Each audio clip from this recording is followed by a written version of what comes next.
I play Frances Shay, who is the little sister of Frank Shay, who was part of the Kray twins gang, I suppose, the firm. Who she met Reggie, I think, when she was 16, and they, I think they dated for quite a while, and then got married, and were only married for sort of 8 weeks. It's kind of a bit of a tragic love affair, I suppose. The film is completely about the twins, but she, you know, it is sort of told from Frances's point of view, and I think that has to do with the fact that Brian didn't want to glamorize or glorify their world and their lifestyle, and you know, they did some really awful, unspeakable things, and I think that's kind of nice to have, for the story to be told through the eyes of kind of an innocent character, so that there's someone, I suppose, for the audience to connect with and empathize with. What first attracts her to Reggie is that he's part of this big glamorous world that's really foreign and exciting to her. And then once she falls in love with him and she gets to know him, she realizes how sort of violent and disturbing and awful that world is. And so it's this strange sort of dichotomy there of, you know, what she loves about him is that he's different, but what makes him different is quite terrifying. And so I think she kind of has this idealistic idea in her head that she can take him away from that and he can just be a club owner. But I think perhaps she doesn't realize that just is him, and that's his world. Everybody in East London has a story about the Krays and about Frances, and it's tricky to know what to believe and who to believe. But really, for me, the most important piece of information that I had was Brian actually bought me some of Frances's letters in an auction.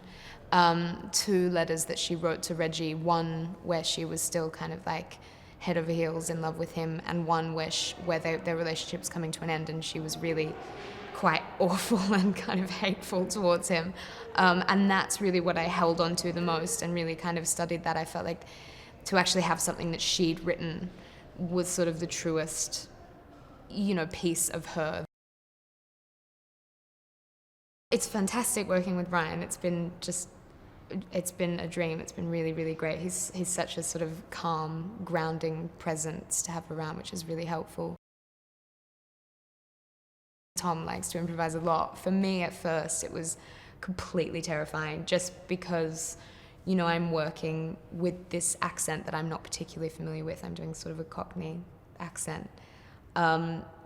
So at first, when Tom would kind of throw these lines at me and Brian would be like, just respond, just kind of improvise, I was like, I can't, I really need to be thinking about the sounds that are coming out of my mouth, and it really freaked me out at first, but I got very comfortable very quickly, and it feels like the kind of environment where both Tom and Brian are the sort of people who really, really genuinely care about the project and are not going to let anyone look stupid. So I think I sort of let go of that anxiety a little bit, and it's really nice. I think some of the best moments between Tom and I have come from improvising, and it's mostly when he says something that makes me laugh, and I think that's kind of nice, especially for the scenes where Reggie and Frances are falling in love.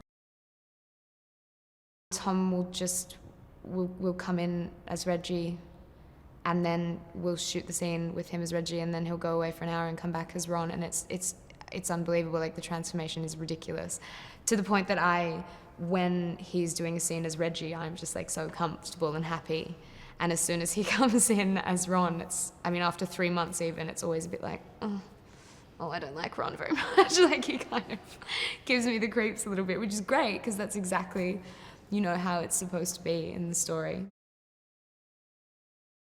This is such a London story. It's so kind of part of the mythology of East London, and if we had to shoot it sort of on a soundstage in Canada, I just don't think it would be the same thing. It's so nice to have that sort of vibe and to be, you know, for a lot of the crew to be speaking in the accent that you're meant to be learning, it's really nice to be just sort of immersed in that culture.